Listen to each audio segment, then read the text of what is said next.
Good evening. सुबह class की daily आदत बनी हुई है। आज सेकेंड क्लास है कल के क्लास का, और कल के क्लास का हमारा टॉपिक था, आज भी है, बोडो समस्या और बोडो समझौता।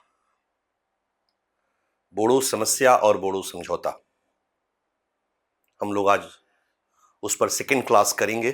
पिछला क्लास शुरू करते समय हमने कुछ नॉर्थ ईस्ट का परिचय आपको कराया था। नॉर्थ ईस्ट के अलग अलग राज्यों के उद्भव की कहानी हमने आपको बताई थी और दिखाया कि कैसे अलग अलग राज्यों का उद्भव एक एथनिक मूवमेंट का परिणाम रहा है। और फिर उसी संदर्भ में हम असम पर आए थे। असम का भूगोल, असम की इकोनॉमी, आर्थिकी, असम की जनांकीय संरचना और असम के पॉलिटिकल सिस्टम का ज्ञान थोड़ा बहुत मैंने आपको कराया था। और इसके बाद असम की सबसे केंद्रीय समस्या, अगर हम एथनिसिटी से जोड़ करके इसको देखें, अगर हम एथनिक कॉन्फ्लिक्ट से जोड़ करके देखें, हम उग्रवाद से जोड़ करके देखें, तो एक केंद्रीय समस्या के रूप में बोडो समस्या का परिचय हमने आप लोगों को करवाया था। ठीक है, इसके बाद हम लोग उसमें आगे बढ़े थे और मेरे ख्याल से 90 के दशक तक आए थे। हम एक बार थोड़ा सा ब्रीफ पहले वाली बातों को कर देते हैं कि असम में ब्रह्मपुत्र नदी के उत्तर में, मेघालय के उत्तर साइड का जो ब्रह्मपुत्र नदी है, जो आपके मैप पर दिखाई दे रहा है, इसके उत्तर में एक प्रमुख एथनिक ग्रुप निवास करता है जिसको हम बोडो के नाम से जानते हैं। बोडो एक कम्युनिटी है, बोडो एक एथनिक ग्रुप है, सांस्कृतिक समूह है, निर्जाति समूह है। निर्जाति क्या होता है, निर्जातीयता क्या होती है, कभी हम आगे चर्चा करेंगे। एथनिक ग्रुप के रूप में हम इसको जानते हैं और इसको हमारे संविधान के तहत शेड्यूल ट्राइब का दर्जा इन समुदायों को मिला हुआ है। 2011 की जनगणना को हम आधार बनाते हैं तो इनकी संख्या लगभग 20 लाख के आसपास है और इनका सबसे ज्यादा कंसंट्रेशन ये ऊपर के 4 जिलों में है, जो 4 जिले आपको दिखाई दे रहे हैं। हालांकि ब्रह्मपुत्र नदी के उत्तर में ये बसे हुए हैं। ब्रह्मपुत्र नदी के दक्षिण में भी जो मेघालय से सटा हुआ इलाका है उसमें भी ये बसे हुए हैं। थोड़ा सा लेफ्ट राइट हर जगह ये बिखरे हुए अंदाज में है, लेकिन इनका संकेंद्रण इन क्षेत्रों पर ज्यादा रहा है। जब असम में असमी भाषा को राजकाज की भाषा बनाई गई तो बोडो लोगों में भी अपनी भाषाई और सांस्कृतिक पहचान को बनाए रखने का एक चेतना जागृत हुई और इसी चेतना जागृत के परिणाम स्वरूप 1967 में 1967 में यहाँ एक संगठन का जन्म होता है, ABSU, all Bodo students union. ABSU प्रारंभ में अपने निर्जातीय पहचान, सांस्कृतिक पहचान और बोडो भाषाई पहचान को लेकर के एक्टिव होता है, लेकिन कालांतर में ये 1972 तक जाते जाते बोडो लोगों के लिए अलग राज्य की मांग करना शुरू कर देता है, क्योंकि 1972 में ही इसी तरह के जन आंदोलनों के परिणाम स्वरूप, जनजातीय आंदोलनों के परिणाम स्वरूप असम को काट करके मणिपुर, त्रिपुरा और मेघालय 3 राज्यों का गठन किया गया था। साथ ही अरुणाचल प्रदेश को भी केंद्र शासित प्रदेश का दर्जा दिया गया था, मिजोरम को भी दिया गया था। तो बोडो लोगों को भी ऐसा महसूस हुआ और आबसू ने अपने लिए भी एक अलग बोडोलैंड राज्य की मांग करनी शुरू कर दी। यहीं से बोडोलैंड की कहानी शुरू होती है। प्रारंभ में ये मांग धीमी थी। 1979 में असम में एक अवैध प्रवासियों के विरुद्ध जन आंदोलन की शुरुआत होती है। एक बहुत भीषण जन आंदोलन था और इस जन आंदोलन में भी आबसू शामिल होता है। इस जन आंदोलन का नेतृत्व आसू कर रहा था, ऑल असम स्टूडेंट यूनियन। इस जन आंदोलन का नेतृत्व ऑल असम गण संग्राम परिषद कर रहा, असम गण संग्राम परिषद कर रहा था। इस जन आंदोलन का सहयोगी उल्फा भी था, आबसू भी था। इस जन आंदोलन के परिणाम स्वरूप 1985 में असम समझौता होता है। इस समझौते में ये तय होता है कि असम में जो बाहर के लोग आए हैं 1971 के बाद उनको वापस किया जाएगा, एनआरसी कराई जाएगी, उनकी पहचान की जाएगी और उनको अवैध अप्रवासी के रूप में घोषित करके असम से बाहर निकाला जाएगा। और बाहर से जो अवैध बांग्लादेशी घुसपैठ हो रहा है उसको रोकने का प्रयास किया जाएगा। ये असम एकॉर्ड की प्रमुख मांगे थी, बातें थी। और इसी बातों के तहत आपने देखा कैसे भाजपा गवर्नमेंट वहां आने के बाद एनआरसी का गठन होता है और इसके विरोध में भी वहां पर जन आंदोलन की शुरुआत होती है। एक अलग मुद्दा है, एक अलग कहानी है। कहीं कहीं हम यहां जोड़ने का प्रयास जरूरत पड़ेगी तो हम आपको करेंगे। असम समझौता के बाद जो असम बाहरी अवैध प्रवासियों को भगाने के लिए आंदोलन कर रहा था, आसू, वो पॉलिटिकल पार्टी के रूप में कन्वर्ट होता है असम गण परिषद। उस छात्र संगठन का नेता प्रफुल्ल कुमार महंता असम गण परिषद का नेतृत्व संभालते हैं। 85 के चुनाव में वो वहां पर मुख्यमंत्री बन जाते हैं। इस तरह के संगठन के नेता, आंदोलन के नेता को मुख्यमंत्री बनते हुए देख के बहुत स्वाभाविक सी बात है कि अन्य क्षेत्रीय संगठनों में इस तरह की महत्वाकांक्षा जागेगी। तो 1985 के बाद बोडोलैंड की मांग को लेकर के दो तरह के संगठनों का उद्भव होता है। कल हमने कहा था एक संगठन 1986 में आता है रंजन दैमरी के नेतृत्व में, बोडो सिक्योरिटी फोर्स के नाम से, जो हिंसक तरीके से पृथक बोडोलैंड देश की मांग को लेकर के आंदोलन शुरू कर देता है। और असम समझौता के रिएक्शन में, असम समझौता में असमी भाषा और संस्कृति को महत्व देने की बात की गई थी, तो यहां पर बोडो लोगों को और लगा कि भाई इससे हमारी बोडो संस्कृति खतरे में पड़ेगी। तो इसके रिएक्शन में 1987 में आबसू, वही ABSU, all Bodo student union, जिसकी स्थापना 1967 में की गई थी, उसी आबसू के नेतृत्व में नया नेता आ गए थे उपेंद्र नाथ ब्रह्मा। तो उपेंद्र नाथ ब्रह्मा के नेतृत्व में, आबसू के नेतृत्व में भारत संघ के अंदर रहते हुए बोडो समुदाय के लोगों के लिए अलग बोडोलैंड राज्य की मांग को लेकर के एक जन आंदोलन की शुरुआत होती है। अब यहां पर 86 और 87 में दो जन आंदोलनों का उद्भव, एक बोडो सिक्योरिटी फोर्स रंजन दैमरी के नेतृत्व में, तो दूसरा प्रेम सिंह ब्रह्मा के, उपेंद्रनाथ ब्रह्मा के नेतृत्व में, आबसू के नेतृत्व में।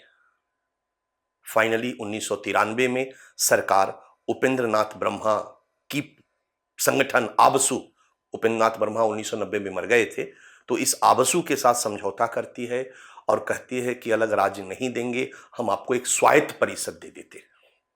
असम राज्य के अंदर एक स्वायत्त परिषद, और इस तरीके से बोडो ऑटोनोमस काउंसिल का गठन कर दिया जाता है। ध्यान दीजिएगा, बोडो ऑटोनोमस काउंसिल का गठन कर दिया जाता है।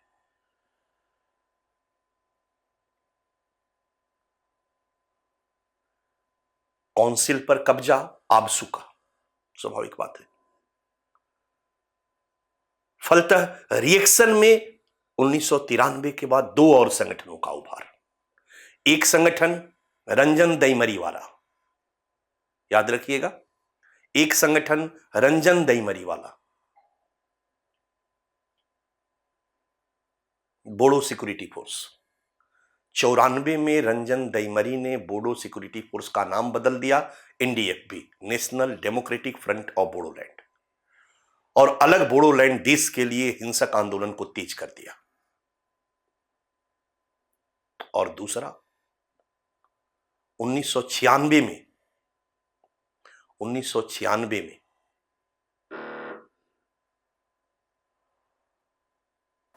कंसंट्रेट करना, 1996 में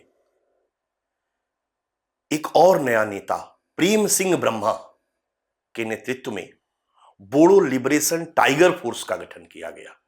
बोडो लिबरेशन टाइगर फोर्स का गठन किया गया और हिंसक तरीके से बोडोलैंड की मांग को लेकर के आंदोलन शुरू किया गया। आंदोलन हिंसक था। सरकार ने 96 के बाद इस तरह के आंदोलनों के खिलाफ कठोर कार्रवाई करती है और अंत में बोडो लिबरेशन टाइगर फोर्स सरकार से बातचीत करने को तैयार होता है। सरकार एक तरफ बोडो लिबरेशन टाइगर फोर्स के साथ बातचीत करती है और 2003 में उनके साथ समझौता करती है, जिसको दूसरा असम एकॉर्ड के नाम से जाना जाता है। और फिर 2003 में एक नया और काउंसिल का गठन होता है। वही अब बोडो ऑटोनोमस काउंसिल BAC के जगह पर आता है बोडो टेरिटोरियल काउंसिल, बोडो क्षेत्रीय परिषद। और इस बोडो क्षेत्रीय परिषद के अंतर्गत ये 4 जिले शामिल कर दिए जाते हैं। ये 4 जिलों को मिलाकर के अलग बोडो टेरिटोरियल काउंसिल का गठन होता है। इनको ढेर सारे अधिकार दिए जाते हैं कि बोडो लोग ही यहां पर विकास के काम को संभालेंगे। इनको 40 कार्यों पर, अधिकारों पर नियंत्रण दिया जाता है। फिर भी ध्यान रहे, मैंने तुलना भी किया था BTC में कि 40 कार्यों पर नियंत्रण होता है। इसके अंदर 40 सीट रहेंगे। इन 40 सीटों पर बोडो ही चुनाव लड़ सकते हैं। इसमें कुछ रहेगा 35 + 5 + 6 था, मैं आगे समझा दूंगा। 35 बोडो के लोग चुनाव लड़ेंगे, 5 अन्य लोग भी चुनाव लड़ सकते हैं और एक परिषद बनेगी, विधानसभा होगी इनकी, और वही परिषद वहां के बहुत सारे कार्यों के बारे में निर्णय लेगी, डेवलपमेंट का काम वही करेगी। इस तरीके से उन्हें स्वायत्ता दी जाती है। और इधर 2003 के बाद सरकार NDFB पर कार्रवाई जारी रखती है। NDFB के खिलाफ सरकार अभियान जारी रखती है। कल तक हम लोगों ने इतना पढ़ा था, कल तक हम लोगों ने इतना पढ़ा था।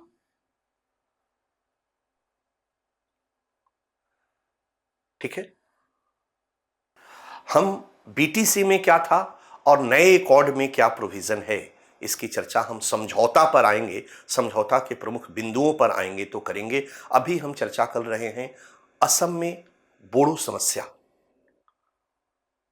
बोडो उग्रवाद की समस्या, आंदोलन। तो आंदोलन की कहानी हम लोगों ने 2003 तक करी थी। 2 संगठन 80 के दशक में, एक संगठन के साथ सरकार समझौता और दूसरे के साथ सैन्य कार्रवाई। 2003 में पुनः 90 के दशक में 2 संगठन का जन्म, एक के साथ सरकार समझौता जो लोकतांत्रिक दायरे में है, बोडो लिबरेशन टाइगर फोर्स जो संघ के अंदर राज्य की बात करती है, उनके साथ समझौता और BTC का गठन। यह समझौता भारत सरकार और बोडो लिबरेशन टाइगर्स के बीच होता है और BTC का गठन होता है, एक बोडो टेरिटोरियल काउंसिल, ताकि बोडो लोग असम की सरकार पर पूरी तरह निर्भर नहीं होंगे, उनको ढेर सारी क्षेत्रों में स्वायत्ता होगी, वो अपने विकास का काम करेंगे। ऐसा माना जाता है कि इस तरह अलग राज्य की जगह पर इस तरह के स्वायत्त परिषद का गठन कर देने से विकास की गति तीव्र होती है, लोगों के असंतोष में कमी आती है और इस तरह के जन आंदोलन और उग्रवाद की समस्या का खात्मा होता है। तो इसी सोच के साथ इस तरह के स्वायत्त परिषद हर जगह पर नॉर्थ ईस्ट के राज्यों में गठित किए गए हैं, यहां पर भी गठित किया गया, लेकिन समस्या समाधान नहीं हुआ। 2003 के बाद एक संगठन BTC अब न्यूट्रलाइज हो गई।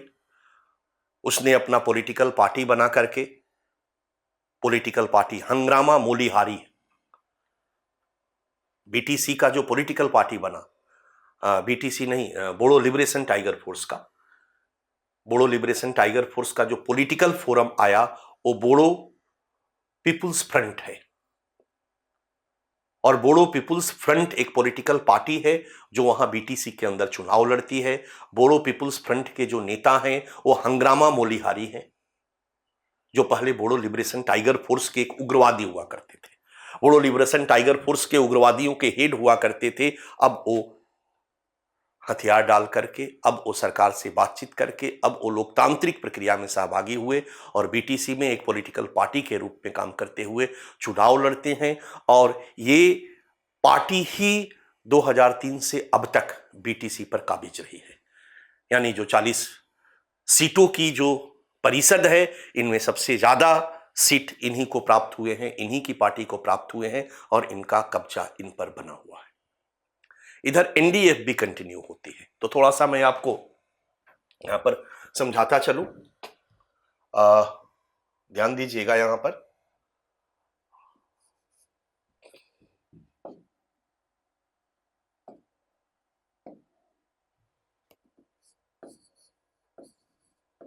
अस्सी का दशक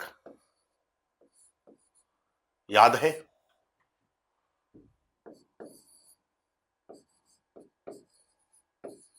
आबसू, और दूसरा BDSF।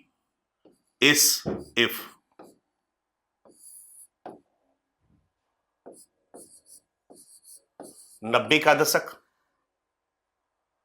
बीटीसी आ गया। 90 के दशक में क्या हुआ? एक संगठन NDFB, ध्यान दीजिएगा, जो इससे आया, इसका नाम बदल गया, और दूसरा संगठन Bodo Liberation Tiger force, Bodo Liberation Tiger force, ये संगठन आ गया। फिर 2003 में बीटीसी का गठन होता है और यहां से एनडीएफ भी कंटिन्यू हो जाता है। कंटिन्यू रंजन दईबरी के नेतृत्व में, आरडी, एनडीएफबी आरडी के नेतृत्व में, ध्यान रखिएगा, एनडीएफबी आरडी के नेतृत्व में। 2005 में एनडीएफबी आरडी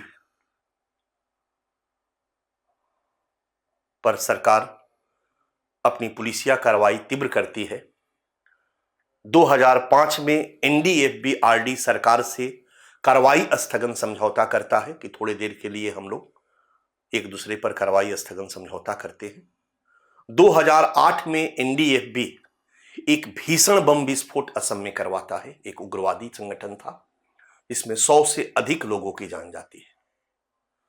इस भीषण बम विस्फोट की चौतरफा निंदा होती है और एनडीएफबी के अंदर कुछ लोग इसको गलत बताने लगते हैं और गलत बताने का परिणाम होता है कि यहीं पर एनडीएफबी में एक विखंडन होता है 2009 में, और एक नया आता है NDFB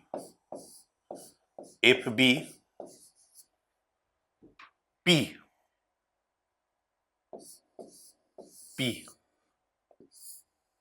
NDFB progressive.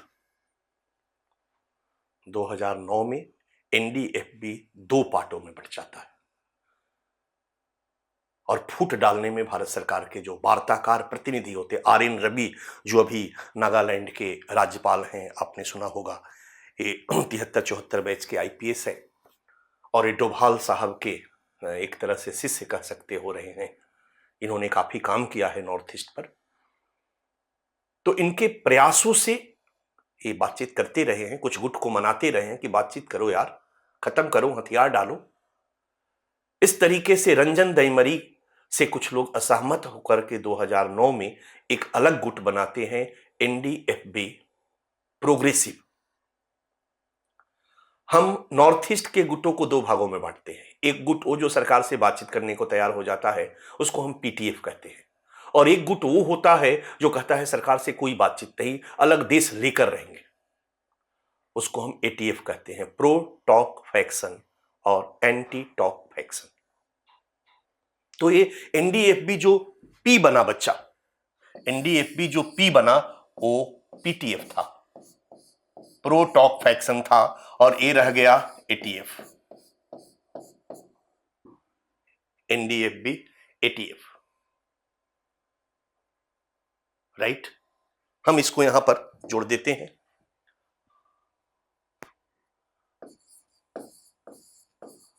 2009 ND FB RD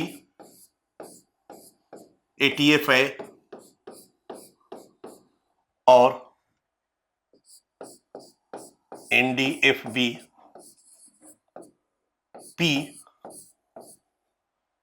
PTF है। पीटीएफ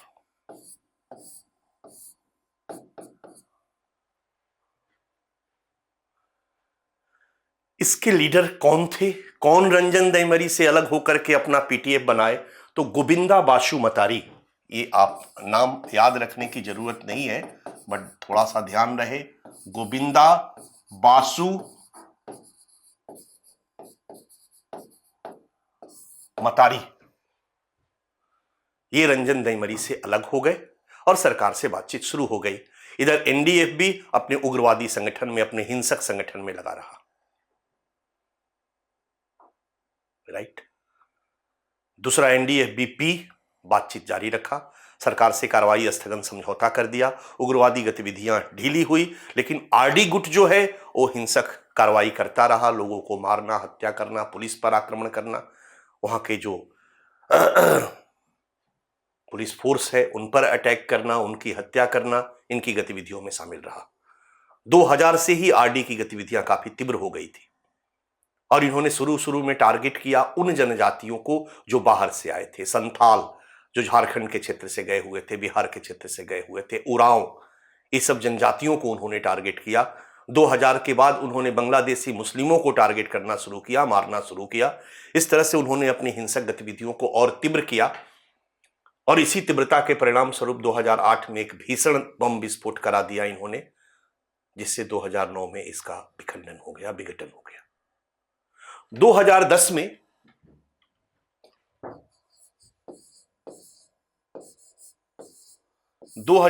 में आरडी को बांग्लादेश की पुलिस ने गिरफ्तार कर लिया और इनको भारत के हवाले किया और 2013 में आरडी रिहा हो गए।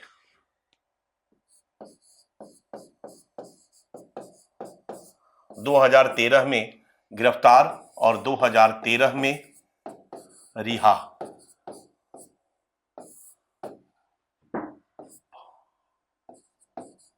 और बातचीत हेतु तैयार।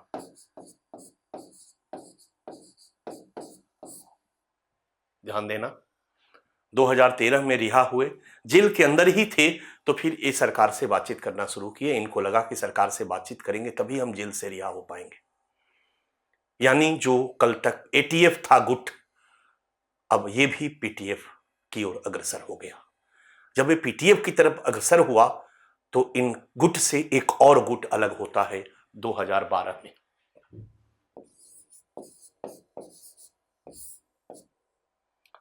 2012 में आरडी के गुट से एक नया गुट बनता है, एनडीएफबीएस,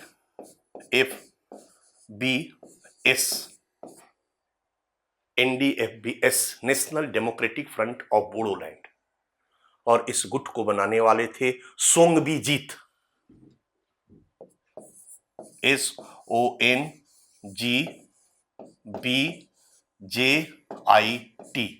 सोंगबीजित। ये हो गया एटीएफ, एंटी टॉप फैक्शन। इन्होंने कहा कि नहीं, हमको तो अलग देश ही चाहिए, हम बातचीत के लिए तैयार नहीं होंगे। अब यहां पर 3 संगठन 2012 तक हो गए बच्चा। National Democratic Front of Bodoland का एक गुट रंजन दईमरी के नेतृत्व में, दूसरा गुट गोविंदा बासु मतारी के नेतृत्व में, दोनों पीटीएफ, दोनों सरकार ने दोनों को मना लिया कि अलग देश नहीं देंगे, आप हिंसा छोड़ो, उग्रवाद छोड़ो, समर्पण करो, आपको ढेर सारी सुविधाएं देंगे। दोनों सरकार से बातचीत करने को तैयार। सरकार अग्रसर थी कि बोडो समस्या का समाधान किया जाए, बोडो उग्रवाद का समाधान किया जाए, सैकड़ों लोग मारे जा रहे हैं। तो इधर तीसरा संगठन आकर खड़ा हो गया, एनडीएफबीएस, सोंगबीजित। और एनडीएफबीएस ने 2014 तक जमकर हिंसा मचाई। ध्यान देना आप, पहले एनडीएफबी की कहानी में बता दूं, जमकर इन्होंने हिंसा मचाई। 2015 में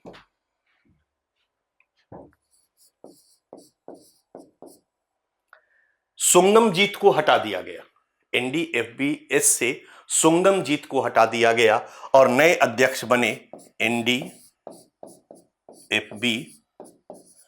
के नए अध्यक्ष, नए हेड बने सराय गौरा। चूंकि सराय गौरा में भी एस नाम था, इसलिए इसका नाम एनडीएफबी-एस रह गया। सुंगमजीत को इसलिए हटाया गया था कि यहां पर एक क्रिश्चियन फंडामेंटलिज्म का उभार होने लगा था।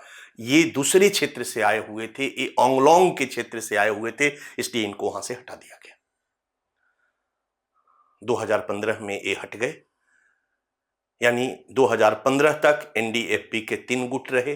2 गुट सरकार से बातचीत कर रहे थे और ये सरकार से बातचीत करने को तैयार नहीं थे। ये हिंसक तरीके से अलग देश की मांग पर अड़े हुए थे। 2015 में ही ध्यान देना, कभी इंटरनल सिक्योरिटी में मैं और आपको अन्य क्षेत्रों की समस्या या इसी एपिसोड में मैं अलग अलग करंट अफेयर्स उठाऊंगा तो अन्य समस्याओं की चर्चा करूंगा। 2015 में ही फरवरी में नागालैंड का प्रमुख संगठन national socialist council of Nagaland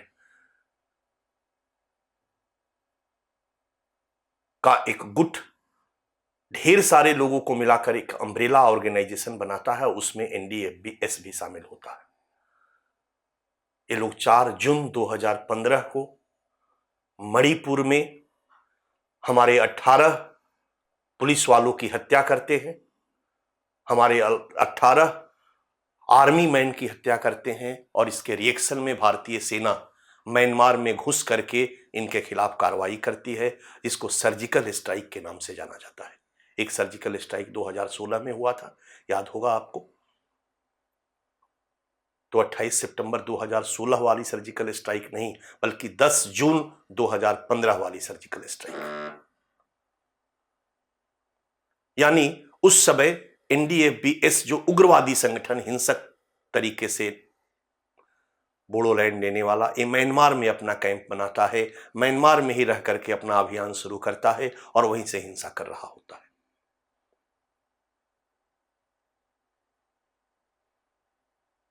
एक तरह से एक गुट अलग हिंसक तरीके से आंदोलन कर रहा है और अलग बोडोलैंड देश की मांग कर रहा है और इसके लिए जमकर इस क्षेत्र में हिंसक गतिविधियों को संचालित कर रहा है। उग्रवाद असम की एक प्रमुख समस्या बनी थी इन्हीं संगठनों के कारण।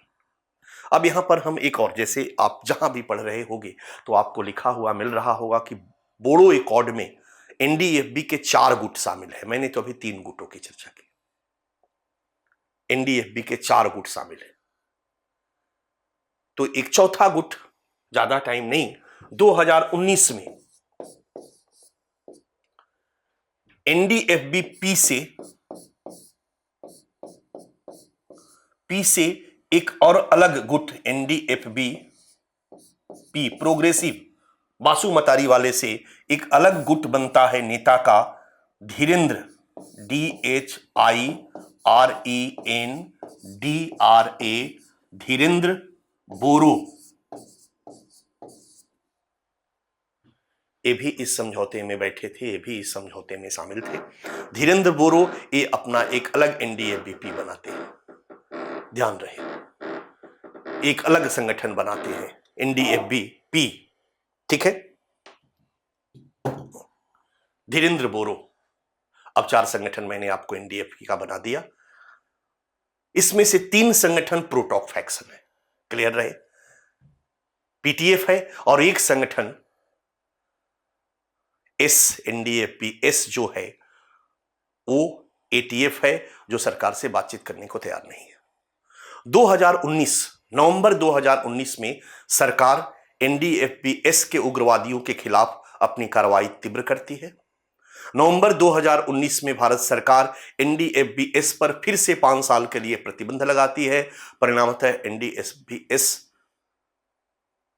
परेशान हो उठता है। एक तरफ सरकार ऑफर देती है कि या तो सरेंडर करो, लोकतांत्रिक प्रक्रिया में सहभागी बनो। परिणामतः एनडीएफबी-एस के जो हमारे नेता थे ये सरायगौरा ये बातचीत के लिए तैयार हो जाते हैं। म्यांमार से इनको भारत दिल्ली लाया जाता है, ये पहले सरेंडर करते हैं, कुछ औपचारिकताएं पूरी की जाती है और फिर औपचारिकता पूरा करने के बाद इनको दिल्ली लाया जाता है। 4 जनवरी को ये दिल्ली लाए जाते हैं और 27 जनवरी को समझौता होता है जिसमें ये भी शामिल होते हैं। 3 नेता पहले से शामिल थे आपके। एनडीएफबी रंजन दईमरी शामिल थे। रंजन दईमरी बेल पर रिहा हुए थे 2013 में, फिर थोड़े दिन के लिए जेल पर चले गए थे, लेकिन समझौता के 20 दिन पहले उनको स्पेशल जमानत दिलाया जाता है और इनको भी दिल्ली लाया जाता है। तो एनडीएफबी आरडी गुट के नेता रंजन दईमरी, एनडीएफबी प्रोग्रेसिव जो पहले से ही तैयार थे बातचीत के लिए, 2009 से ही बासु मतारी, गोविंदा बासु मतारी, तो प्रोग्रेसिव के नेता।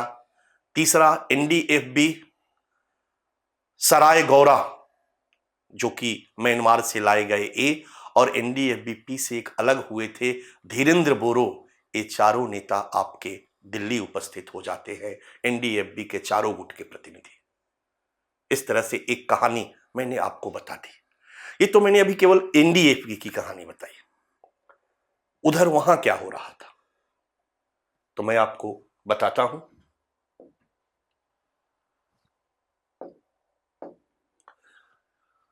यहां पर 2003 में बीटीसी का गठन हो गया था। 2003 में बीटीसी का गठन हो गया था और बीटीसी के एरिया में बांग्लादेशियों का अवैध घुसपैठ जारी था और बांग्लादेशी मुस्लिमों के तरफ से भी कुछ संगठन बन गए थे जो कि मुस्लिमों के फेवर में लड़ रहे थे और बीटीसी के एरिया में बोड़ो के साथ एक अलग लड़ाई चल रही थी। मैंने कल के क्लास में भी बताया था कि 1980 में वहां मुस्लिमों के 80 में जब हुआ कि बाहरी लोगों को भगाया जाए, तो वहां मुस्लिमों का एक संगठन आता है AAMSU, All Muslim Minorities, All Assam Minorities Student Union, AAMSU. 1980 में वो मुस्लिमों के हितों को प्रोटेक्ट करना शुरू करता है। इधर 90 के दशक में बीटीसी के गठन के बाद, बीएसी के गठन के बाद, 1993 के बाद जब 2 संगठनों का प्रादुर्भाव होता है, 1994 में एनडीएफबी और 1996 में बोडो लिबरेशन टाइगर फोर्स, तो 1996 में ही एक और मुस्लिमों का हिंसक संगठन उभर कर सामने आता है, मुल्टा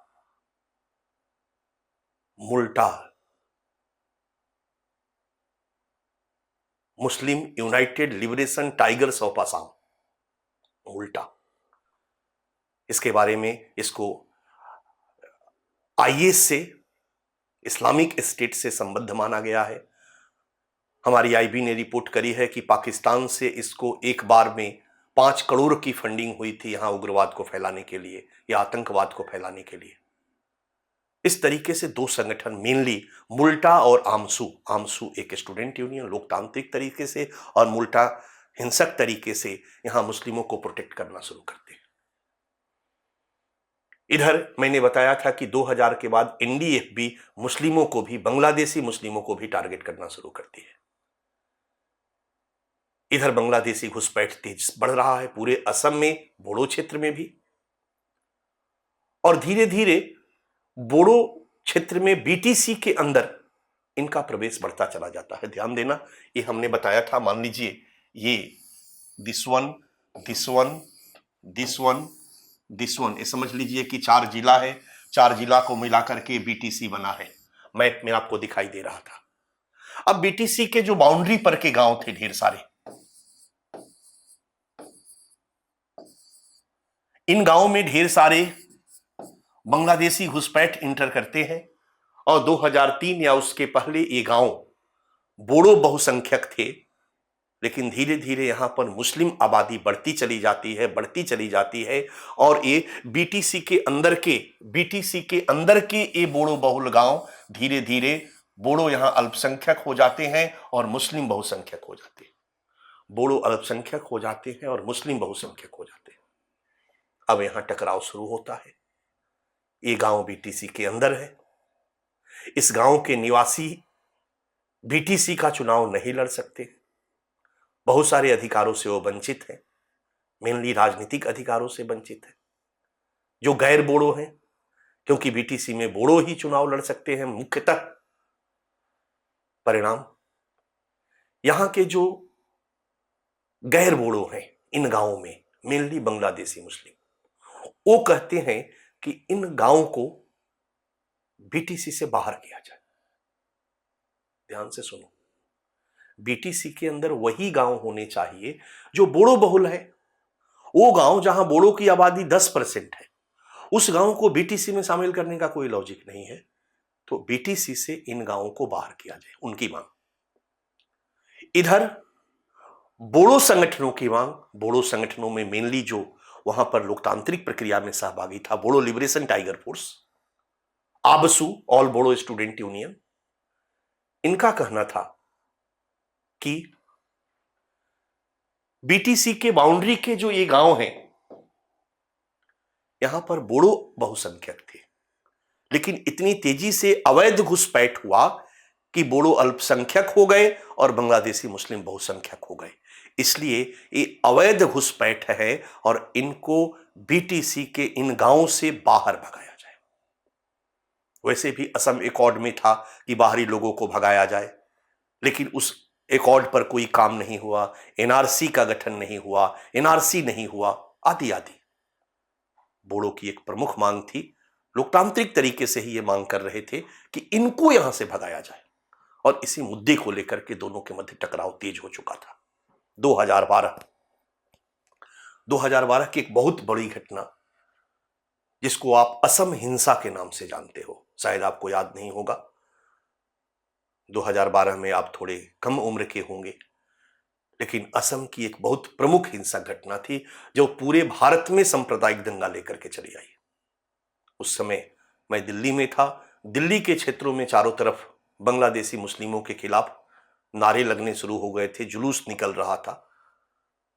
नॉर्थ साउथ भारत के, इंडिया के गांवों में, कई शहरों में उनके खिलाफ दंगा शुरू हो गया था। मुद्दा क्या था? 2012 में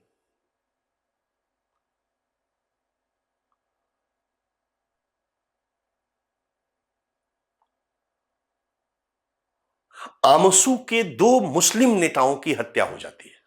आमसू, All Assam Minorities Student Union, AAMSU के 2 मुस्लिम छात्र नेताओं की हत्या होती है, और इस हत्या का आरोप बोड़ो लिबरेशन टाइगर फोर्स के 3 लोगों पर लगाया जाता है, 3, 4, 5 लोगों पर लगाया जाता है।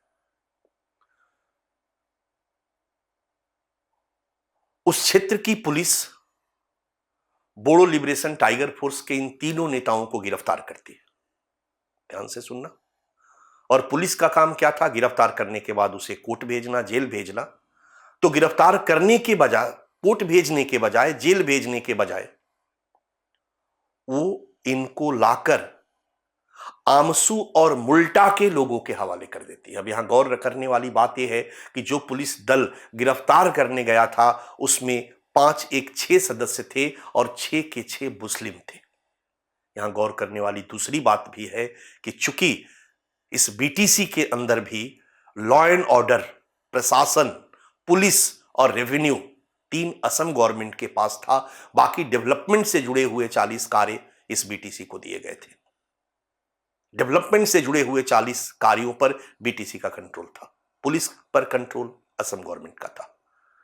यहां गौर करने वाली और बात है कि यहां की एक पॉलिटिकल पार्टी जिस पर की आरोप लगाया गया था, अभी कल मैंने चर्चा किया था कि वो बांग्लादेशी मुस्लिमों को प्रश्रय देती रही है, उनका राशन कार्ड, उनका आधार कार्ड बनवा करके उनको लीगलाइज करती रही है, ताकि उनका वोट बैंक बढ़ सके। और उस पार्टी के नेता का नाम भी पिछले क्लास में, कल के क्लास में मैंने आपको चर्चा किया था, अजमल खान। तो अजमल खान साहब की पॉलिटिकल पार्टी का प्रभाव उस क्षेत्र पर होता था, सरकार पर भी था। 2012 में कांग्रेस की सरकार थी, कांग्रेस की सरकार अजमल खान साहब के पार्टी के साथ मिलकर सरकार बनाई थी, तो सरकार पर अजमल खान साहब का प्रभाव होता था, इसलिए वो अपने वोट बैंक में अपने लोगों को पोस्टिंग करवाते थे, ट्रांसफर करवाते थे। इसलिए इन क्षेत्रों में पुलिस अधिकारियों का ही तबादला हुआ रहता था, जो बोड़ो लोगों को ठीक नहीं लगता था।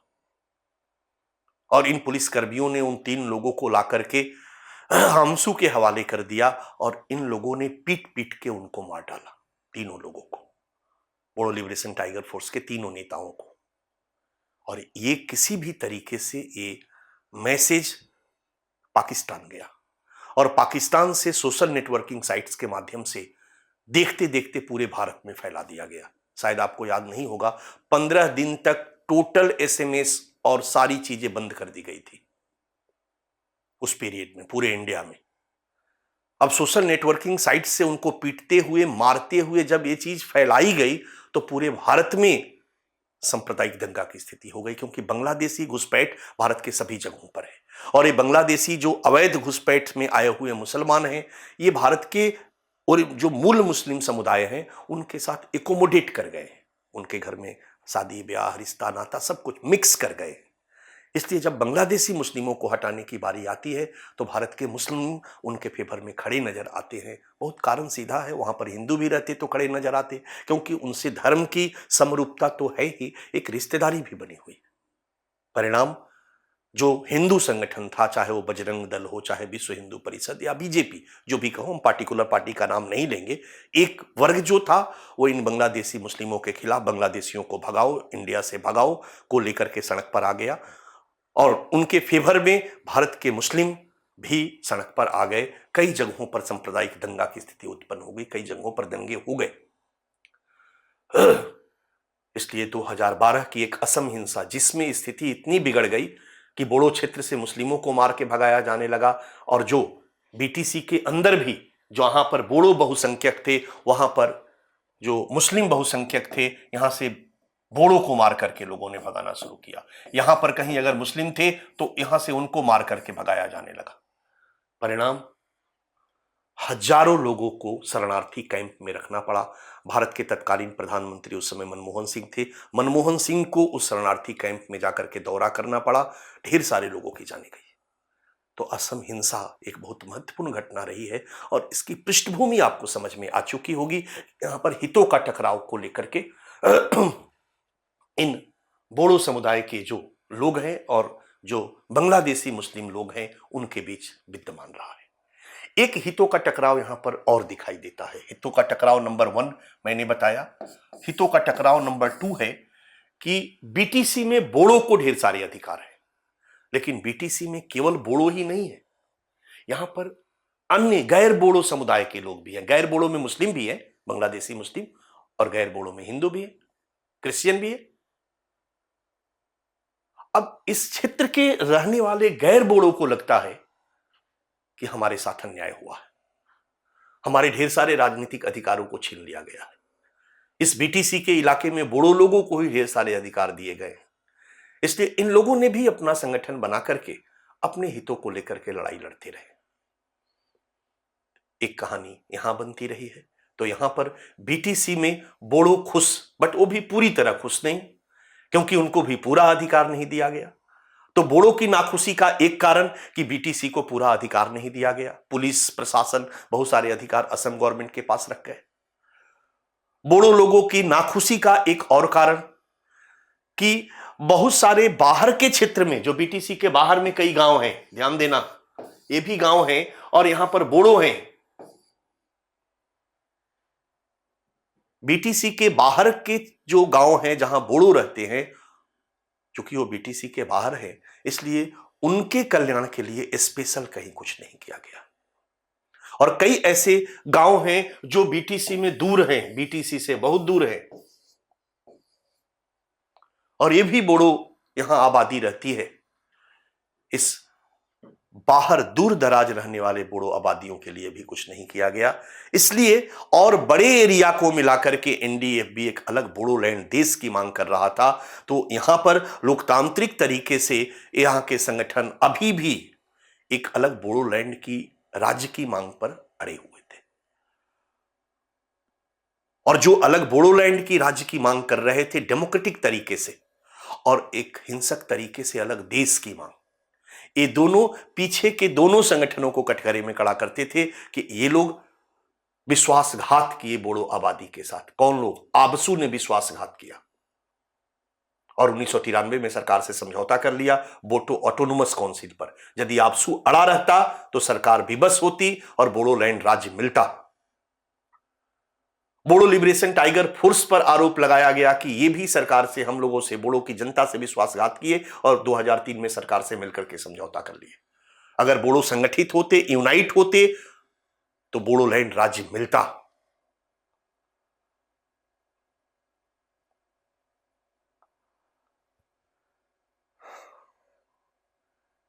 दो 2015 में 12 के बाद 15 आया। इधर बोडो आंदोलन में एनडीएफ भी हिंसक तरीके से, और फिर कुछ और संगठन लोकतांत्रिक तरीके से बोडोलैंड की राज्य पर अड़े रहे।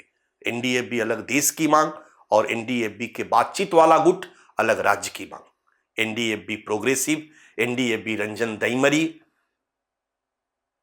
तो बासुमतारी, गोविंदा बासुमतारी, रंजन दैमरी का गुट, ये दोनों गुट अलग राज्य की मांग पर सरकार से बातचीत करने को तैयार थे। 2015 में रंजन गोगोई की सरकार ने बोडोलैंड को अलग राज्य बनाने के लिए एक कमेटी का गठन कर दिया। और इधर 2016 में असम की सरकार बदल गई, कांग्रेस की जगह भारतीय जनता पार्टी आ गई। और भारतीय जनता पार्टी का केंद्रीय मुद्दा था कि अवैध प्रवासियों को बाहर भगाएंगे। और इसी मुद्दे को लेकर के भारतीय जनता पार्टी ने एनआरसी करवाया। इसी मुद्दे को लेकर के भारतीय जनता पार्टी ने इसी वादा के संदर्भ में सीएए लेकर के आई। अब ध्यान देना, एनआरसी तो ठीक है, लेकिन भारतीय जनता पार्टी के एनआरसी की कहानी से भी असम के लोग असंतुष्ट थे और बोडो लोग भी असंतुष्ट रहे। क्योंकि एनआरसी की जब अंतिम सूची जारी होती है तो लगभग 20 लाख लोगों के पास दस्तावेज नहीं होता है और उसमें ढेर सारे हिंदू होते हैं। और फिर सरकार जब सीएए लाती है और इसमें ये प्रावधान रखती है कि बांग्लादेश से, अफगानिस्तान से और पाकिस्तान से आए हुए गैर मुस्लिम धर्म के लोगों को भारत की नागरिकता दी जाएगी, तो असम के लोगों को, बोडो के लोगों को लगता है कि सरकार कुछ करने वाली नहीं है। ये जो अवैध बाहरी लोग हैं, इनको फिर से सरकार रिकॉग्नाइज करके किसी न किसी रूप में 20 लाख में से जो हिंदू है 10 लाख, उनको तो कम से कम नागरिकता दे देगी, तो फिर वो असम पर बोझ बनेंगे, हमारी इकोनॉमी पर वो बोझ बन जाएंगे। और साथ ही वो मुस्लिमों के लिए भी अमित शाह ने कह दिया कि दोबारा भी अभी उनको अपील करने का अधिकार होगा। एक प्राधिकरण का गठन किया जाएगा जिसके समक्ष वो फिर से अपील करेंगे, उनके ऊपर सुनवाई होगी, और अगर जेन्युइनली वो इंडिया के होंगे, असम के नागरिक होंगे, तो उनको नागरिकता दिया जाएगा। तो ये ढुलमुल तरीके से असम के लोगों के साथ साथ बोडो लोगों में भी एक असंतोष का भाव उभर कर सामने आया। 2016, 17, 18, 19, अब 2021 में चुनाव आ गया। एनआरसी से और सीएए से असम के लोग बहुत असंतुष्ट थे। असम के लोगों में असंतोष चरम पर था और सरकार को लगने लगा कि कहीं ना कहीं इस कारण से हम वहां चुनाव न हार जाएं। इसलिए सरकार को लगा कि बोडो लोगों को साथ में लेना चाहिए। अब देखिए मुद्दा, सरकार के पीछे एक इंटरेस्ट था और दूसरा जो प्रत्यक्ष पक्ष था कि बोडो समस्या का एक परमानेंट सॉल्यूशन किया जाना चाहिए। और इन्हीं परिस्थितियों से प्रेरित होकर के सरकार ने एनडीएफबी, जो वहां का उग्रवादी संगठन था सबसे प्रबल, इन चारों गुटों को इस प्रक्रिया में शामिल किया। इसके अलावा वहां के अन्य संगठनों को शामिल किया और 27 जनवरी 2020 को एक बोडो शांति समझौता पर हस्ताक्षर हुआ, जिसमें इन संगठनों ने इस मांग को छोड़ दिया कि अलग देश या अलग राज्य की इसमें बात नहीं की गई, बल्कि स्वायत्त परिषद के अंतर्गत ही कुछ विशेष अधिकार प्रदान करके इस समस्या को दूर करने का प्रयास किया गया। स्वायत्त परिषद के अंतर्गत ही कुछ और विशेष अधिकार इन परिषदों को देकर उनसे जुड़ी कुछ समस्याओं का समाधान करके इस समस्या को दूर करने का प्रयास किया गया। तो मैं 2020 तक आपको कहानी लगभग लेकर चला आया। एक बार हम लोग और इसको आपको याद रखने के पॉइंट ऑफ व्यू से इसको हम लोग देख लेते हैं।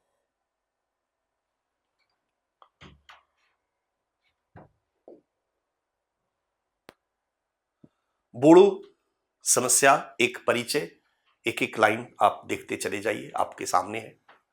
पूर्वोत्तर भारत के असम राज्य के मूल निवासी और बोडो कछारी समुदाय का हिस्सा है। मुख्यतः असम के ब्रह्मपुत्र नदी के उत्तरी क्षेत्रों में ये निवास करते हैं। इनकी जनसंख्या लगभग 20 लाख, असम के 5 से 6% आबादी का हिस्सा है। ये भारतीय संविधान के 6ठी अनुसूची के तहत इनको अनुसूचित जनजाति का दर्जा दिया गया है। ये धर्म से 90% हिंदू हैं और इनकी भाषा बोडो है, इनकी संस्कृति बोडो है। ये इनका एक इंट्रोडक्शन है। इनका मैप में देख चुके हो कि इनका स्थान क्या है। बोडो समस्या एक परिचय। जो मैंने बातें बताई एक राउंड और रिवीजन कर देंगे तो थोड़ा बहुत दिमाग में आपके अस्थायी हो जाएगा।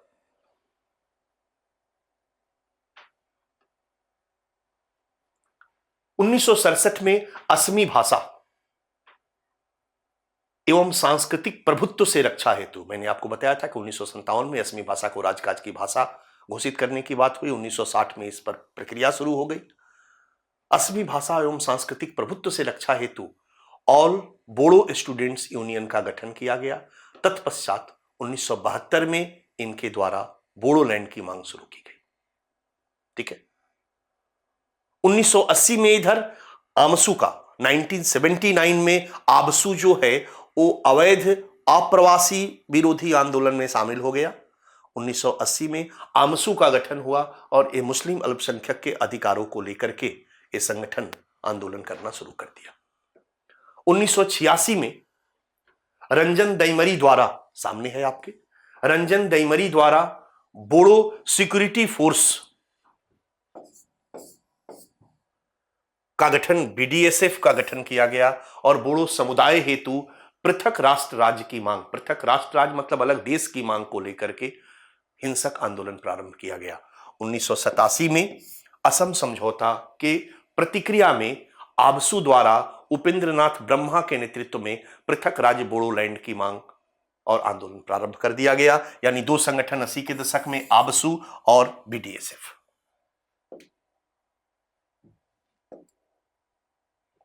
1993 में भारत सरकार और आबसू के साथ समझौता होता है और बोडो पीपुल्स एक्शन कमेटी भी समझौते में शामिल होता है और बोडो ऑटोनोमस काउंसिल का गठन होता है, बीएसी का गठन होता है। तो ये बीएसी आ गया 1993 में। 1994 में बोडो समझौता के विरोध में रंजन दैमरी द्वारा national Democratic Front of Bodoland का गठन किया जाता है।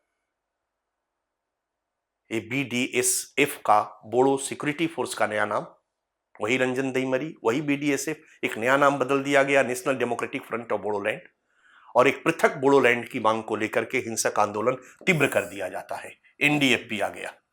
ठीक है। 1996 में प्रेम सिंह ब्रह्मा के नेतृत्व में बोडो लिबरेशन टाइगर फोर्स, बीएलटीएफ का गठन किया जाता है और बोडोलैंड एक राज्य की मांग को लेकर के हिंसक आंदोलन प्रारंभ किया जाता है। अगेन रिपीट, 2003 में भारत सरकार और बोडो लिबरेशन टाइगर फोर्स, बीएलटीएफ के बीच एक समझौता होता है और इस समझौते के परिणाम स्वरूप एक स्वायत्त परिषद का गठन किया जाता है। ऑलरेडी बोडो ऑटोनोमस काउंसिल था, उसको और ज्यादा अधिकार दिया जाता है, उसका नाम बदल करके बोडो टेरिटोरियल काउंसिल किया जाता है। इनको ढेर सारे अधिकार दे दिए जाते हैं ताकि इनके अलग राज्य की मांग को शांत किया जा सके। 2005 में चूंकि एनडीएफबी पर सरकार कठोर कार्रवाई करती है तो 2005 में एनडीएफबी सरकार के साथ कार्रवाई स्थगन समझौता करता है। कार्रवाई स्थगन समझौता का मतलब होता है कि हम पुलिस आदि लोगों को, सिविलियन को नहीं मारेंगे, आप भी हमारे ऊपर कार्रवाई अभी फिलहाल न करें। लेकिन कुछ दिनों बाद ये कार्रवाई स्थगन समझौता खत्म हो जाता है और फिर एनडीएफबी अपना हिंसक गतिविधि शुरू करती है। पुलिस भी इनके खिलाफ कार्रवाई शुरू करती है। 2008 में एक भीषण बम विस्फोट होता है। फलतः एनडीएफबी के कुछ लोग टूट करके एक अलग एनडीएफबी पी बनाते हैं। तो 2009 में एनडीएफबी का दो भागों में विभाजन, NDFB R Ranjan Daimary, ATF anti talk faction, NDFB P progressive, PTF Govinda Basumatary के नेतृत्व में।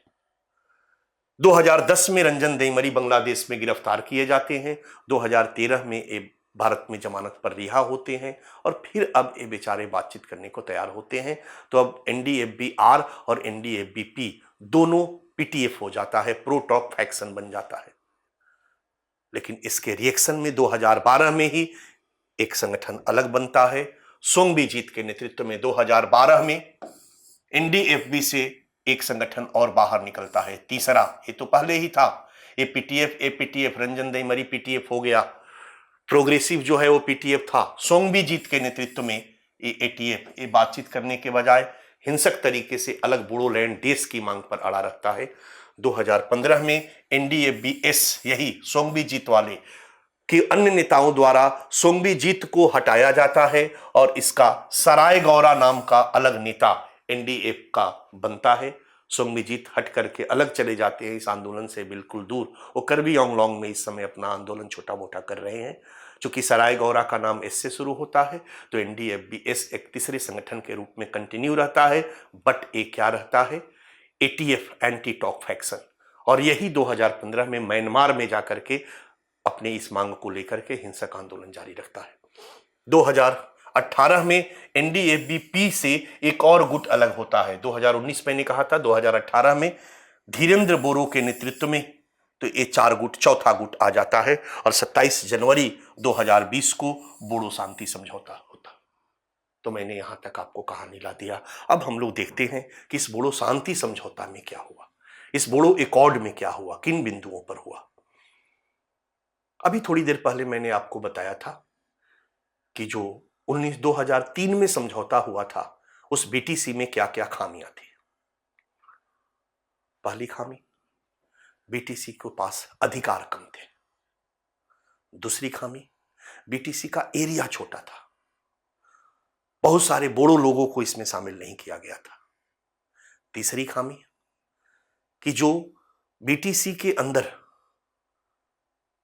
बीटीसी के बाहर जो बोडो बहुल गांव थे उनको इसके अंतर्गत शामिल नहीं किया गया था। वो बाहर थे, उनकी भलाई के लिए कुछ नहीं हो रहा था। या बीटीसी के बाहर कुछ दूरवर्ती गांव थे जहां बोडो आबादी थी, उनके लिए कुछ नहीं हो रहा था। एक और समस्या थी कि बीटीसी के अंदर जो गैर बोडो समुदाय, खास करके अवैध घुसपैठ वाले लोग थे, उनको बाहर नहीं निकाला जा रहा था। ये सब प्रमुख समस्या थी बोडो की तरफ से। सरकार ने बोडो की सभी समस्याओं को माना। बाहर निकालने वाले मुद्दे पर एनआरसी काम कर रहा है, इसलिए अलग से उसको कुछ करने की जरूरत नहीं हुई। मांगा और क्या किया गया? तो पहला काम जो इस नए समझौते में किया गया है, सबसे पहला काम, बीटीसी के एरिया को थोड़ा और बढ़ाने का निर्णय लिया गया। बोडो टेरिटोरियल काउंसिल को हम बीटीएडी कहते थे, डिस्ट्रिक्ट, और ये 4 डिस्ट्रिक्ट थे बीटीसी के अंतर्गत और इसके अंदर 40 सीट थे। इसको और बढ़ाने का प्रयास किया गया। इस एरिया को थोड़ा और बढ़ाया जाएगा, पहली बात।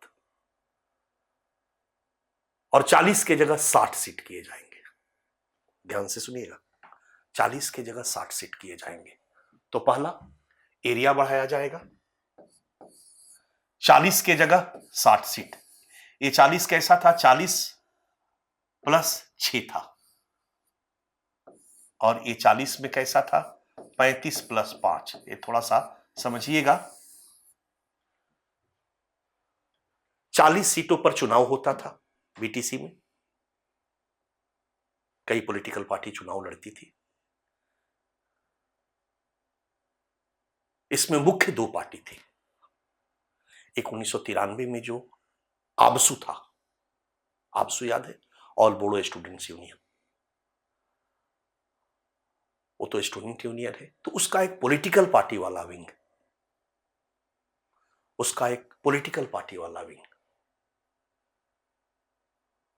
यूनाइटेड पीपुल्स पार्टी डेमोक्रेटिक,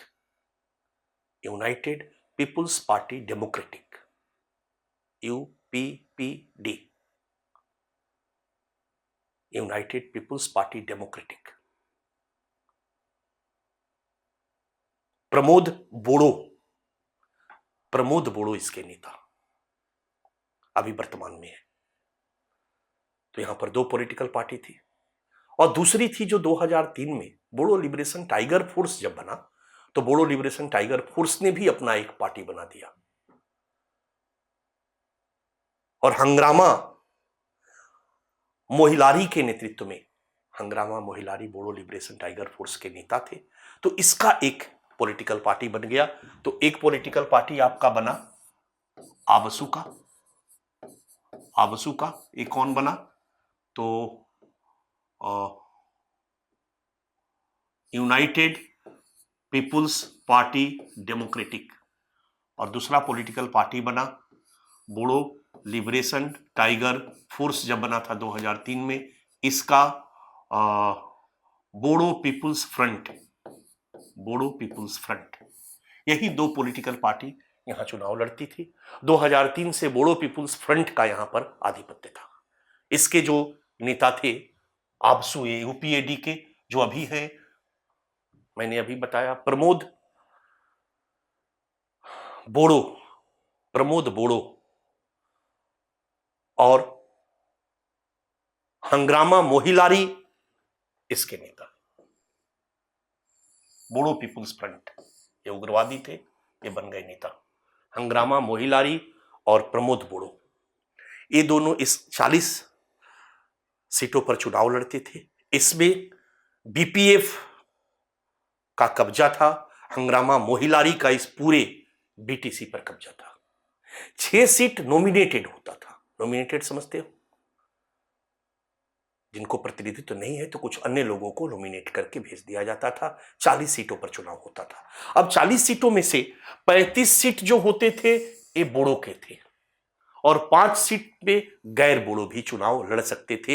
यानी कोशिश किया गया था कि उस क्षेत्र में जो गैर बोडो जनजातियां हैं, गैर बोडो लोग हैं, या बांग्लादेशी मुस्लिम जो भी गैर बोडो हैं, उनको भी राजनीति में थोड़ी हिस्सेदारी मिले, तो उनको चुनाव लड़ने का अधिकार 5 सीट पर दिया गया था। ध्यान रखना, लेकिन चूंकि 35 सीट पर वही रहेंगे, इसलिए पूरे के पूरे परिषद में वर्चस्व किसका रहेगा? बोडो का रहेगा। डोमिनेंसी बोडो की रहेगी। राइट। इस समस्या को दूर करने का प्रयास किया गया ताकि उसके अंदर रहने वाले लोगों को, जो गैर बोडो हैं, उनको भी थोड़ा रिप्रेजेंटेटिव दिया जा सके।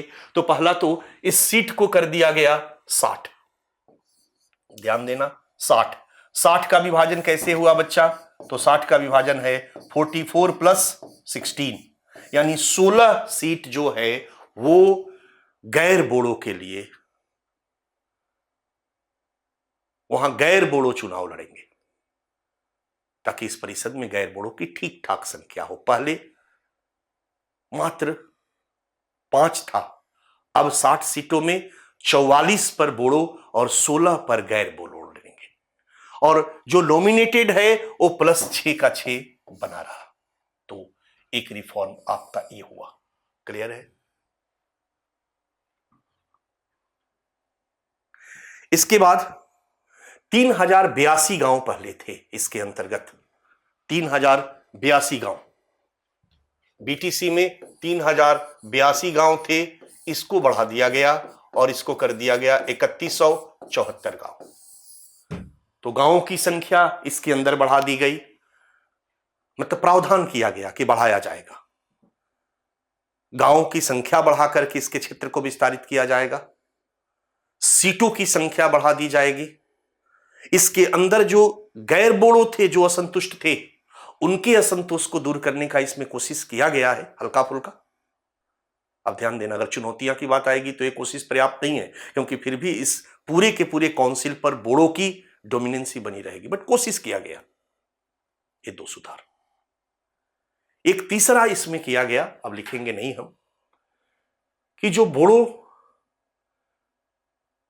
टेरिटोरियल काउंसिल के जो परिधि के गांव थे, परिधि के बाहर जो बोड़ो बहुल गांव थे, उनको अब इसके अंदर लाया जाएगा, और परिधि पर अंदर में जो गैर बोड़ो बहुल गांव थे उनको बीटीसी से बाहर किया जाएगा, यानी अदला बदली की जाएगी। और इसके लिए एक आयोग का गठन किया जाएगा हमारे रिटायर्ड जज के नेतृत्व में, और उन्हीं के आइडेंटिफिकेशन, पहचान के साथ उन्हीं के नेतृत्व में ये अदला बदली की जाएगी।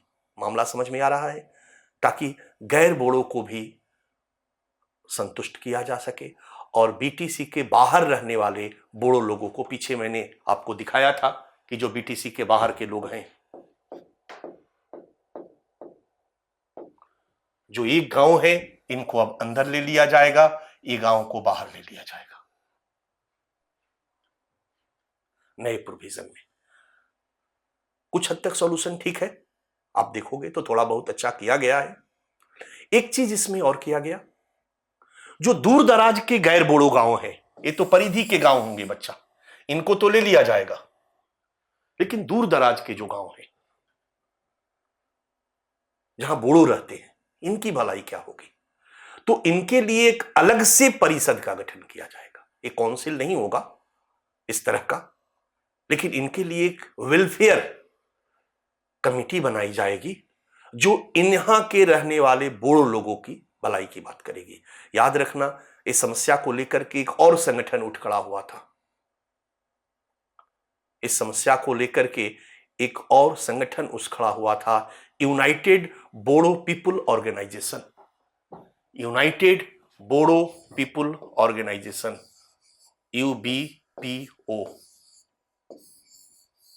धीरेन्द्र बासुमतारी, बासुमतारी भी इनके नेता हैं, लेकिन ये बासुमतारी कुछ और नाम से हैं, जेरीमीन बासुमतारी, और ये एक प्रमुख संगठन है वहां पर। और याद रखिएगा, अगर आपसे पूछा जाए कि बोड़ो एकॉर्ड में कितने पक्ष शामिल थे, बोड़ो एकॉर्ड में कितने पक्ष शामिल थे, बोड़ो एकॉर्ड में कितने पक्ष शामिल थे, तो 9 पक्ष शामिल थे। ध्यान दीजिएगा, 9 पक्ष शामिल थे। कौन कौन? Number 1 government of India, number 2 government of Assam, number 3 BTC, चूंकि वो भी वहां की एक प्रमुख संस्था है, 3 हो गया। एनडीएफबी के 4 गुट, एनडीएफबी के अब 4 गुट, यानी अब कोई गुट उग्रवाद के रास्ता को अख्तियार करने वाला नहीं है। NDFB Ranjan Daimary, NDFB progressive Basumatary, progressive से अलग हुआ एनडीएफबी धीरेन्द्र गौरा, 3 हो गए। और जो एटीएफ था, अकेले म्यांमार में पड़ा हुआ था, एनडीएफबी सराय गौरा। तो एनडीएफबी के 4 गुट तो हो गए 4 और 3 7। बोडो लिबरेशन टाइगर फोर्स की जरूरत नहीं थी, क्योंकि ऑलरेडी बीटीसी पर उन्हीं का कब्जा था, तो वो प्रतिनिधि थे, काफी था। आबसू 7 और 1 8, ऑल बोडो स्टूडेंट्स यूनियन के प्रतिनिधि थे। और 9वां जो संगठन था, जो इसमें एक पक्ष था जिसने हस्ताक्षर किया अमित शाह के साथ, वो था UBPO, united Bodo people's organisation. ये संगठन उन बोडो के हितों को लेकर के अपने को खड़ा किया था जो बोडो बहुल गांव बीटीसी के बाहर थे और उनके लिए कोई वेलफेयर नहीं होता था। ये संगठन सरकार से इस बात की मांग कर रहा था कि इनके लिए एक अलग से बोडो कछारी ऑटोनोमस काउंसिल का गठन किया जाए। बोडो कछारी नाम दिया गया था, बोडो कछारी ऑटोनोमस काउंसिल, क्योंकि ये कछारी समुदाय से हैं, तो Bodo Kachari Autonomous Council, Bodo Kachari Autonomous Council. तो ये वहां पर उन बीटीसी के बाहर के बोडो के लिए एक प्रमुख संगठन था, उनको लीडरशिप दे रहा था। इसलिए सरकार के लिए जिम्मेदारी थी कि इस संगठन को भी इस समझौते में एक पक्ष बनाया जाए, ताकि कोई विरोध करने वाला ना रहे। लगभग बोडो के सभी प्रतिनिधि इसमें शामिल कर लिए जाए।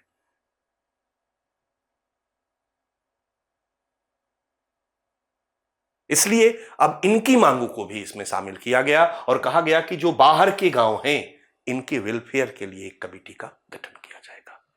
ये और इसके बाद इस नई जो स्थिति होगी, इसको नाम बदल करके अब बीटीसी के जगह, बोडो टेरिटोरियल काउंसिल के जगह BTR, BTR, Bodo territorial reason नाम चेंज हो गया। बीटीसी के जगह बोडो टेरिटोरियल रीजन।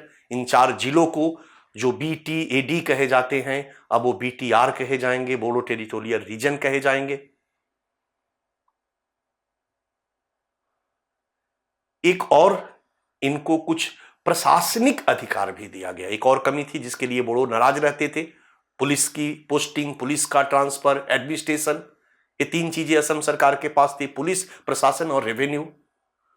तो कुछ और अधिकार बढ़ा दिए गए। यानी बीटीसी के पास 40 क्षेत्रों पर था, तो बीटीआर के पास ये 48 कर दिया गया। यानी 48 कार्य क्षेत्रों पर इनका नियंत्रण होगा और प्रशासन में भी इनके अधिकारों को बढ़ा दिया गया। एक प्रमुख था। बाकी जो और सामान्य बातें हैं इस एकॉर्ड में है। सामान्य बातों में होता है कि इस बोडो संस्कृति की, बोडो भाषा की नई व्यवस्था में रक्षा का प्रावधान होगा। बोडो के विकास के लिए सरकार काम करेगी। बोडो के लिए विद्यालय, स्कूल, कॉलेज, वहां पर एक एनआईटी खोला जाएगा, इस तरह की चीजें। फिर कुछ पैकेज की घोषणा की गई कि बोडो क्षेत्र के डेवलपमेंट के लिए 1500 करोड़ का पैकेज सेंट्रल गवर्नमेंट एक साथ एक मुश्त पैकेज देगा। इसके बाद प्रति वर्ष 250 करोड़ सेंट्रल गवर्नमेंट और 250 करोड़ स्टेट गवर्नमेंट, ये दोनों इस बोडो क्षेत्र के विकास के लिए देंगे। इसके अलावा उनके लिए कंडीशन किया गया कि ये सारे संगठन, खास करके एनडीएफबी के सारे संगठन, अपनी इस हिंसक गतिविधियों को पूरी तरह से त्याग करेंगे, आत्मसमर्पण करेंगे। इन आत्मसमर्पण करने वाले उग्रवादियों को, लगभग 1500 उग्रवादी, अमित शाह ने इस समझौता के बाद कहा कि अब उग्रवाद बचा कहां। जो हमारे लिस्ट में 1500 उग्रवादी थे, जब इन्होंने समर्पण 31 जनवरी को, 27 जनवरी को समझौता होता है, 31 जनवरी को ये सारे के सारे उग्रवादी समर्पण करते हैं, आत्मसमर्पण करते हैं। ये आत्मसमर्पण करके मुख्य धारा में शामिल होंगे। इन उग्रवादियों को 5-5 लाख रुपए का मुआवजा भी दिया जाएगा। जो उग्रवादी हिंसा में मारे गए लोग हैं, उनके परिवार को भी मुआवजा दिया जाएगा। इन सब का पुनर्वास किया जाएगा। तमाम तरह की विकास संबंधी वादा जो जनरली सरकार समझौते में करती है, वो इसमें की गई। यही था असम एकॉर्ड। और असम एकॉर्ड की पृष्ठभूमि मैंने आपको बता दी। असम एकॉर्ड की जो प्रमुख बातें मैंने कही थी, वो मैंने आपको दिखा दिया। अब फिर से हम लोग इसको एक नजर डाल देते हैं बच्चा।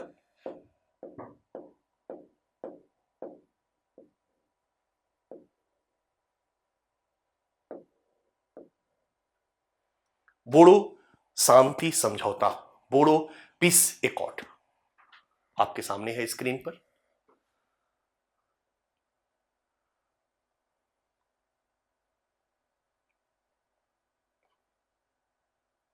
ठीक है, मैं एक बार बार हट जा रहा हूं, आप इसकी कॉपी कर सकते हैं स्क्रीन रोक करके। 27 जनवरी 2020 को राजधानी दिल्ली में दशकों पुरानी बोडो समस्या के समाधान के लिए एक त्रिपक्षीय समझौते पर हस्ताक्षर किया गया।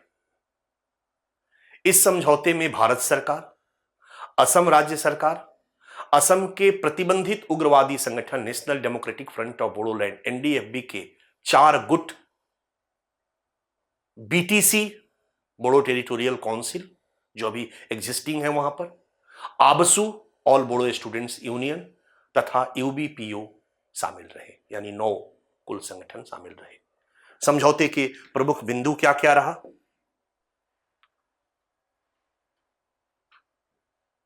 एक बार फिर से साइड में। ठीक है, समझौते के प्रमुख बिंदुओं में शामिल है, आपके सामने है। सभी पक्षकार पृथक बोडोलैंड राज्य या केंद्र शासित प्रदेश की बजाय असम राज्य के अंतर्गत ही स्वायत्त बोडोलैंड क्षेत्र की व्यवस्था पर सहमत होंगे। कहा गया कि असम की एकता और अखंडता बनी हुई है और असम के हर समुदायों को संतुष्ट करने का प्रयास किया गया है इस समझौते में, खास करके बोडो को भी संतुष्ट करने का प्रयास, मुख्य धारा में शामिल करने का प्रयास किया गया है। बोडोलैंड टेरिटोरियल एरिया डिस्ट्रिक्ट का नाम बदलकर बोडोलैंड टेरिटोरियल रीजन रखा जाएगा। वो डिस्ट्रिक्ट न कहला करके रीजन कहलाएगा, करने का प्रावधान। इसके बाद बोडो बहुल क्षेत्र के भविष्य और इसके विकास की रूपरेखा तैयार करने के लिए संविधान की 6ठी अनुसूची के सेक्शन 14 के तहत एक आयोग के गठन का प्रावधान, एक आयोग का गठन किया जाएगा जो इस क्षेत्र के भविष्य और इसके विकास की रूपरेखा तैयार करेगा। बहुत क्लियर है, ये बहुत सामान्य सी बात है, ठीक है।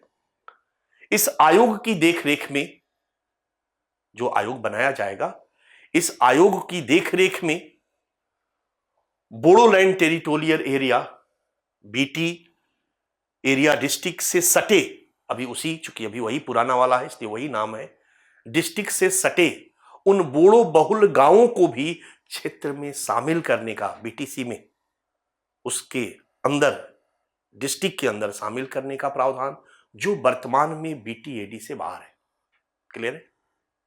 नए बीटीआर में 60+6 सीटों का प्रावधान, पुराने बीटीसी में क्या था, 40+6 तथा 40+6 मैंने कर दिया, 40 में 35+5 था और यहां पर 44+16 है। इसको लिखने की जरूरत नहीं है, समझने के लिए मैंने बता दिया।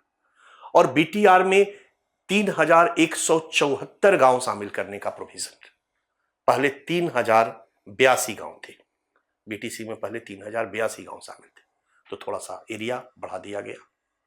इसके बाद बीटीआर के नियंत्रण में 48 विषय का प्रावधान, पहले मात्र 40 विषय थे, यानी इनके अधिकार क्षेत्र को भी बढ़ाया गया और प्रशासन में भी बीटीआर की भूमिका में वृद्धि का प्रावधान, यानी बहुत सारा ट्रांसफर पोस्टिंग, एक डीआईजी का गठन का प्रावधान है इस जिलों के संदर्भ में।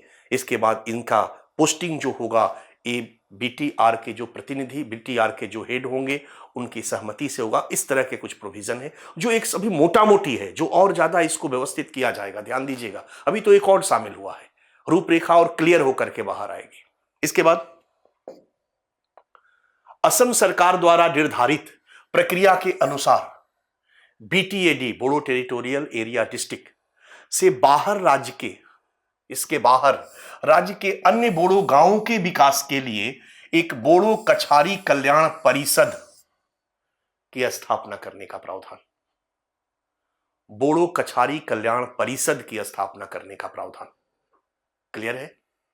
बोडोलैंड क्षेत्रीय परिषद, टेरिटोरियल काउंसिल के कार्यों की समीक्षा के लिए या बीटीआर के कार्यों की समीक्षा के लिए और बीटीसी से जुड़े मुद्दे के समाधान के लिए एक अलग विभाग असम गवर्नमेंट में, ध्यान देना, असम गवर्नमेंट में एक अलग विभाग के गठन का प्रावधान, असम गवर्नमेंट में एक अलग विभाग, डिपार्टमेंट के गठन का प्रावधान। इसके बाद बोडो लोगों की पहचान, भाषा, शिक्षा और मूल अधिकार से जुड़े मुद्दों के समाधान करने पर भी सहमति इसमें बनी कि इन सब से जुड़े मुद्दे का समाधान किया जाएगा।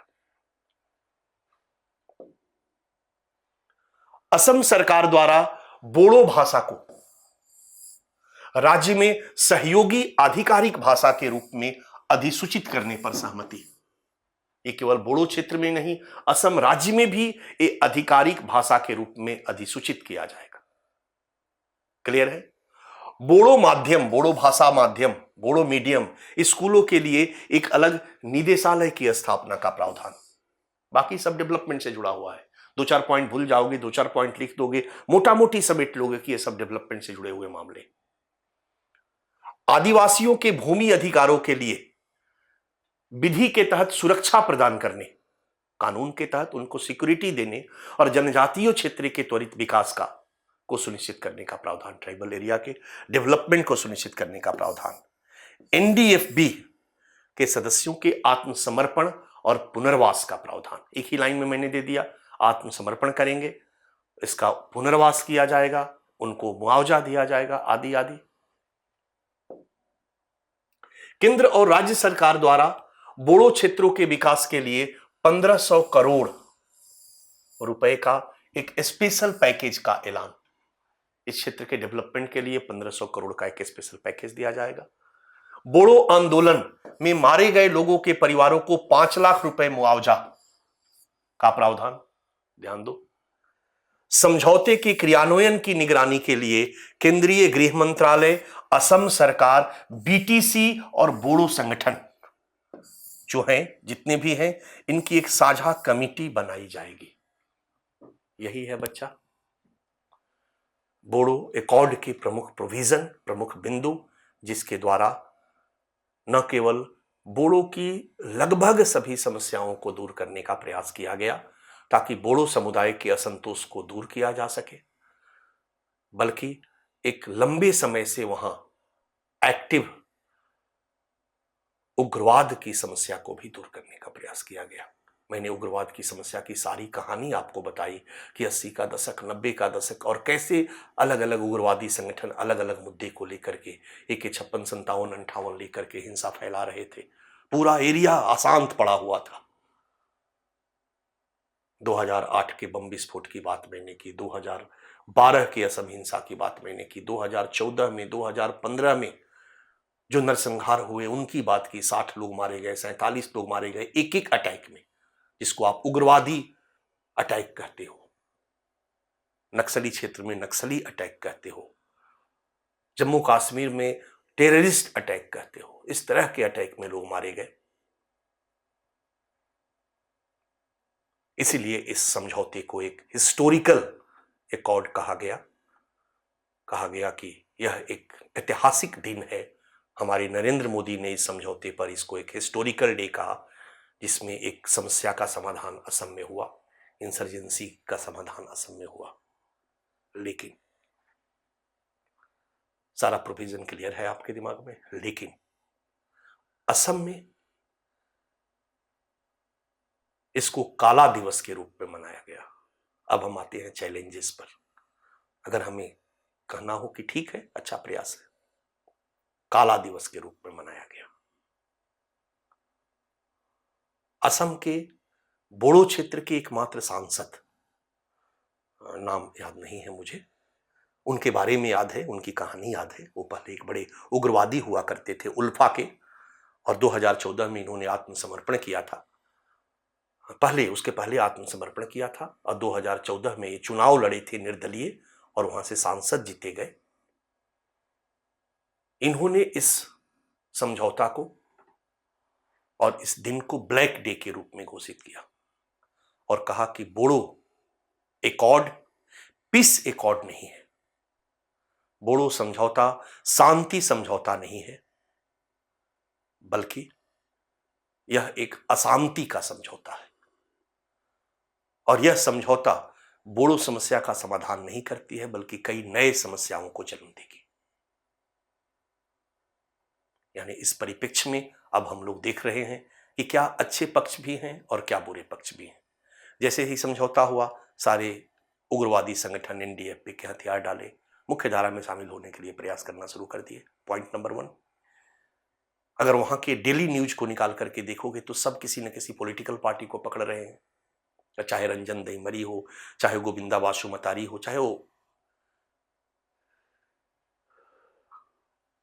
चाहे सराय गौरा हो, चाहे धीरेन्द्र बोरो हो, ये सभी किसी न किसी पॉलिटिकल पार्टी से जुड़ रहे हैं। और एक पॉलिटिकल पार्टी में 2 वहां पर है, united people's party democratic, united people's party democratic, जो मैंने बताया था आबसू का है, और प्रमोद बोडो इसके अध्यक्ष है। तो प्रमोद बोडो कोशिश कर रहे हैं कि ये सारे के सारे संगठन के नेता मेरे साथ आ जाएं, मेरे साथ आकर के मेरी पार्टी को मजबूत करें। तो दूसरा वहां political party Bodo people's front है, जिसके नेता हंग्रामा मोहिलारी है। ये हंग्रामा मोहिलारी वो हैं जो बोडो लिबरेशन टाइगर फोर्स के नेता थे और उन्होंने पॉलिटिकल विंग के रूप में 2003 में इसका गठन किया और 2003 से बीटीसी पर इन्हीं की पार्टी चुनाव जीतती रही है। ये भी इन संगठनों के नेताओं को अपने फेवर में, एनडीएफबी के नेताओं को अपने फेवर में लगे हुए हैं, चूंकि ये बीजेपी के सहयोगी में भी शामिल है। ध्यान देना, हंग्रामा मोहिलारी बीजेपी के सहयोगी पार्टी में भी शामिल है और बीटीसी पर 2003 से इनका कब्जा है।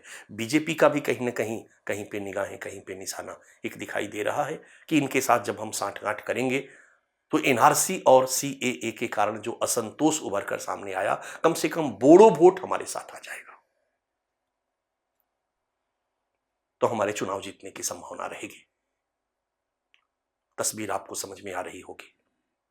अब इस समझौता से निश्चित रूप से बोडो को काफी लाभ मिल रहा है, बोडो को काफी लाभ मिल रहा है। लेकिन एक प्रॉब्लम अभी भी है कि इस समझौता में कहीं पर भी पृथक राज्य की कहानी को साइड कर दिया गया है, जबकि यूपीए सरकार ने 2015 में इसके लिए एक कमेटी का गठन किया था, वादा किया था। बट इस नई सरकार ने इसमें पृथक राज्य की कहानी को गायब किया। तो इस पृथक राज्य को गायब करने से कहीं ना कहीं बोडो समुदाय के कुछ लोगों में, ठीक है कि एनडीएफबी के सभी धड़ के नेता इसमें शामिल हो गए, ये भी थक गए थे गोली बंदूक चलाते चलाते, भी अब थोड़ा पीसफुल लाइफ जीना चाहते थे पत्नी बाल बच्चों के साथ। हो सकता है इन्होंने समझौता कर लिया, लेकिन इन्हीं के कैडर के बहुत सारे यंग लोग होंगे जो इस समझौते के विरोध में अपना नया संगठन खड़ा करेंगे। ऐसा बोडो लैंड या बोडो क्षेत्र का इतिहास बताता है, ऐसा पूरे नॉर्थ ईस्ट के राज्यों का इतिहास बताता है। मैं अलग अलग स्टेट की कहानी आपको बताऊंगा तो आपको ले चलूंगा, आपको फील होगा कि कैसे एक दल सरकार से समझौता करता है तो समझौता के विरोध में दूसरा एक विंग खड़ा हो जाता है, फिर दूसरे विंग के नेता थक करके सरकार से समझौता करते हैं तो तीसरा विंग खड़ा हो जाता है समझौते के विरोध में, और ये अनवरत हिंसा चलती रहती है। इसलिए पृथक राज्य की मांग को लेकर के यहां पर अभी भी एक बहुत बड़ी चुनौती बनी हुई है कि यहां पर इंसर्जेंसी खत्म नहीं होगी, बल्कि नए संगठनों के नाम से इसी के नए असंतुष्ट गुटों के नेतृत्व में इंसर्जेंसी जारी रहेगी। पॉइंट नंबर 1, चैलेंजेस नंबर 1 जो आज इसकी चुनौतियां हैं।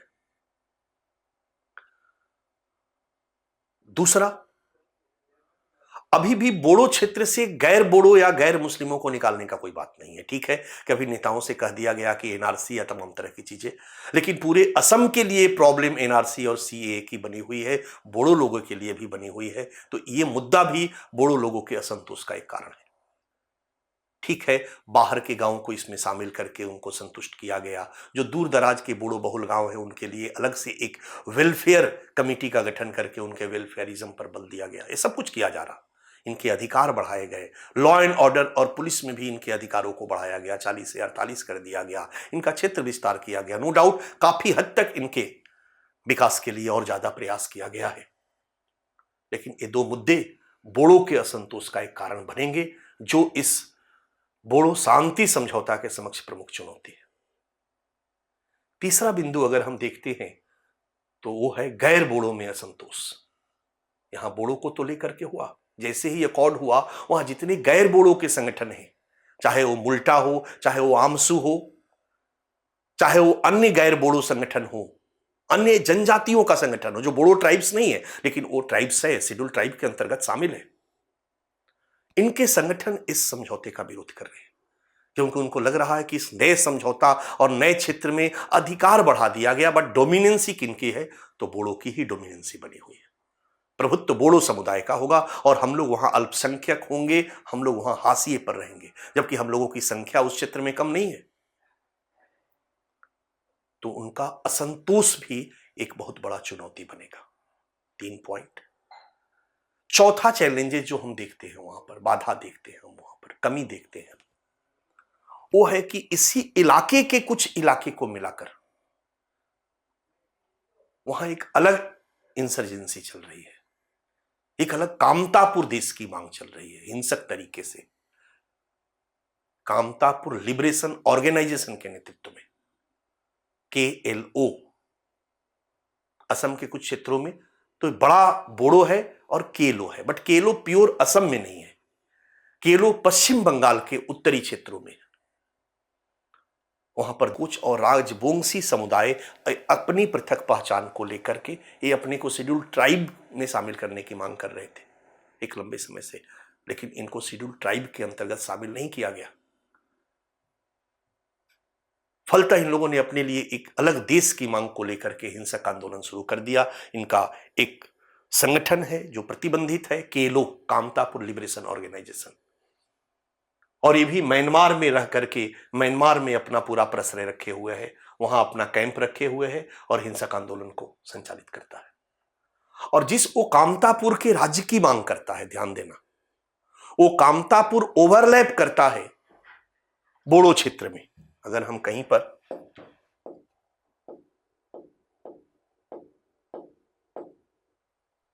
ये देखो, ये बोडोलैंड है, ये ध्यान दो, ये असम है, ये कामतापुर की मांग है, वेस्ट बंगाल कामतापुर स्टेट की मांग। यहां का जो संगठन है वो KLO है, Kamtapur liberation organisation, Kamtapur liberation organisation. और जो ये एक अलग कामतापुर स्टेट की मांग कर रहा बच्चा, ये देखो, इसमें जो इतना एरिया है ये ओवरलैप है। ये कौन एरिया है? तो ये बोडो का एरिया है, यानी इस एरिया में BTC का एरिया है, ध्यान देना, बोडो वाला एरिया है, ध्यान देना। यहां कुछ राजवंशी समुदाय के लोग भी रहते हैं, इसलिए इस इलाके को लेकर के कामतापुर स्टेट की मांग कर रहा है। एक ओवरलैप। और दूसरा कि इनके लिए इतनी स्वायत्ता, इनका अधिकार आंदोलन से दिया गया, तो केलो को भी लगता है कि हम अपने आंदोलन को तीव्र करेंगे तो सरकार हमारी बातें भी सुनेगी। इसलिए आपको जान करके आश्चर्य नहीं होना चाहिए कि 27 जनवरी 2020 के बाद, इस समझौते के बाद, केलो द्वारा अपना उग्रवादी गतिविधियों को तेज कर दिया गया है, हिंसा बढ़ा दिया गया है, और केलो के प्रतिनिधि भी इस समझौते का विरोध करना शुरू कर दिए। ये भी एक चुनौती है। एक पांचवी चुनौती आप देख सकते हो वहां के मुस्लिम संगठनों के द्वारा, जो ऑलरेडी लंबे समय से चुनौती बनी हुई है। यहां चूंकि बोडो का अधिकार अभी भी, दोबारा भी, सेकेंड राउंड भी, चूंकि वहां के जो मुस्लिम कम्युनिटी है, निश्चित रूप से वो कांग्रेस का वोट बैंक है, वो अजमल खान साहब का वोट बैंक है, तो वो भी इसका जबरदस्त विरोध कर रहे हैं, और उनके द्वारा भी एक नए उग्रवाद की समस्या का उद्भव की संभावना बनी हुई है। छठी चुनौती हम कह सकते हैं कि इस समझौते को लागू करने की है। ढेर सारा वादा, ढेर सारे डेवलपमेंट की बात, ढेर सारे फंड की बात, ढेर सारे विकास की बात देखने पे तो लग रहा है कि बोडो का पूरा कायाकल्प हो जाएगा, लेकिन यह तब संभव होगा जब इन विकास योजनाओं को जमीन पर उतारा जाए, जब इन विकास योजनाओं को समुचित रूप से लागू किया जाए। तो इन समझौता के समुचित क्रियान्वयन की चुनौती भी बनी हुई है। ये चुनौतियां हैं, ये कमियां हैं इस समझौता पर। जब आपको विवेचना करना हो, समीक्षा करना हो, एनालाइज करना हो, तो आपको ये बात पता होनी चाहिए। ये सब चैलेंजेस हैं, बावजूद इसके निष्कर्ष के रूप में हम यही कहेंगे कि निश्चित रूप से यह समझौता बोडो समस्या के समाधान की दिशा में एक सराहनीय कदम है, जिसके द्वारा ऐतिहासिक रूप से चली आ रही बोडो समस्या का एक समुचित समाधान का प्रयास किया गया है। और इसकी सबसे बड़ी खासियत है कि इसमें सभी संगठनों को शामिल करने का प्रयास किया गया है। इसके अंतर्गत न केवल BTC है, बल्कि इसमें आबसू के साथ साथ NDFB उग्रवादियों के चारों संगठनों को शामिल कर लिया गया है। साथ ही एक अलग से बोडो लोगों के हितों की रक्षा करने वाला संगठन यूनाइटेड बोडो पीपुल्स ऑर्गेनाइजेशन, उनको भी इस समझौते में पक्षकार बना दिया गया, शामिल कर लिया गया। तो यह एक बेहतर प्रयास है इस दिशा में। अब इसकी सफलता इस बात पर निर्भर करेगी, हम निष्कर्ष में यही लिखेंगे कि इसकी सफलता इस बात पर निर्भर करेगी कि कितना बेहतर तरीके से इन समझौते को क्रियान्वित किया जाता है, और कितना बेहतर तरीके से इस समझौता के परिणाम स्वरूप उत्पन्न चैलेंजेस को, इस समझौता के समक्ष उत्पन्न चुनौतियों का कितना बेहतर तरीके से समाधान किया जाता है, तो इसका समुचित क्रियान्वयन और चुनौतियों का बेहतर समाधान ही इस एकॉर्ड की सफलता को निर्धारित करेगी।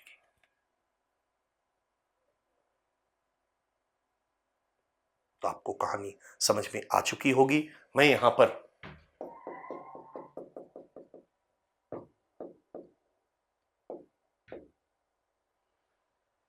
चुनौतियां एक बार एक नजर डाल दीजिए। जो चुनौतियों की हमने चर्चा करी, ये चुनौतियां आपके सामने हैं, आप देख लीजिए।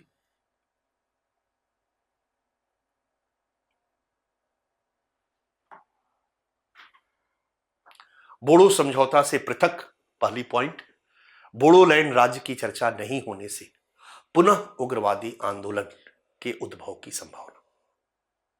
बोडो समझौता में, इस बोडो पीस एकॉर्ड में बोडोलैंड राज्य की चर्चा नहीं होने से पुनः इंसर्जेंसी की उद्भव की संभावना या आंदोलन के उद्भव की संभावना बनी हुई है, एक चैलेंजेस है। दूसरा, गैर बोडो समुदाय में असंतोष एवं आंदोलन का उद्भव, गैर बोडो समुदाय में असंतोष एवं आंदोलन का उद्भव तथा कामतापुर आंदोलन तीव्र होने की संभावना, ये भी एक डर है, ये उग्रवादी आंदोलन और ज्यादा तीव्र हो जाए। विभिन्न बोडो संगठनों के मध्य हितों के टकराव से उत्पन्न चुनौतियां, अब तो डोमिनेंसी को लेकर के हितों का टकराव होगा अलग अलग संगठनों में, एनडीएफपी के चारों गुट प्लस बाकी संगठन। अब इसमें अब कौन बाजी मारे, किसको लड्डू मिले ज्यादा से ज्यादा, इसको लेकर के संगठन बन सकता है, क्योंकि लोगों की अब राजनीतिक महत्वाकांक्षा बढ़ने लगी।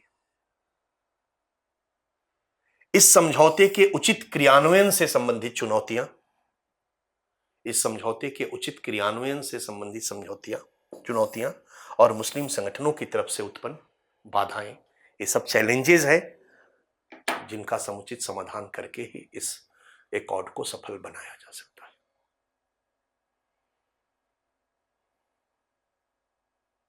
मैं जहां तक समझता हूं कि आपको बोडो समस्या और उसकी पृष्ठभूमि बिल्कुल क्लियर हो चुकी होगी।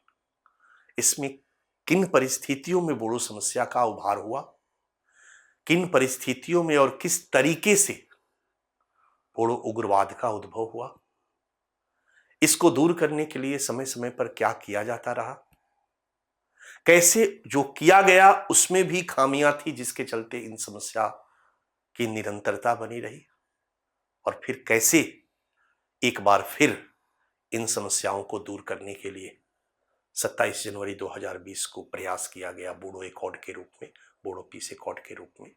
इसमें क्या किया गया, इनसे पहले जो था उसमें क्या कमी थी जिसको इसमें दूर किया गया, इसके समक्ष क्या चुनौतियां हैं और कैसे फिर इन चुनौतियों को दूर करके इसको सफल बनाया जा सकता है।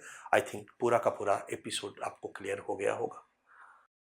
हेलो फ्रेंड्स, दीक्षांत आईएएस प्रस्तुत करता है Dikshant free coaching and scholarship programme, Bharat सरकार एवं गैर सरकारी संगठनों द्वारा वित्त पोषित। Hello friends, Dikshant free coaching and scholarship programme online course का लाभ लेने के लिए गूगल प्ले स्टोर पर जाकर दीक्षांत एजुकेशन टाइप करें और हमारे ऐप को डाउनलोड करें, या दीक्षांत आईएएस के यूट्यूब चैनल को सब्सक्राइब करें तथा ऑफलाइन कोर्स का लाभ लेने के लिए या इस बारे में विशेष जानकारी प्राप्त करने के लिए हमारे मोबाइल नंबर पर संपर्क करें 7428092240 9312511015 8851301204।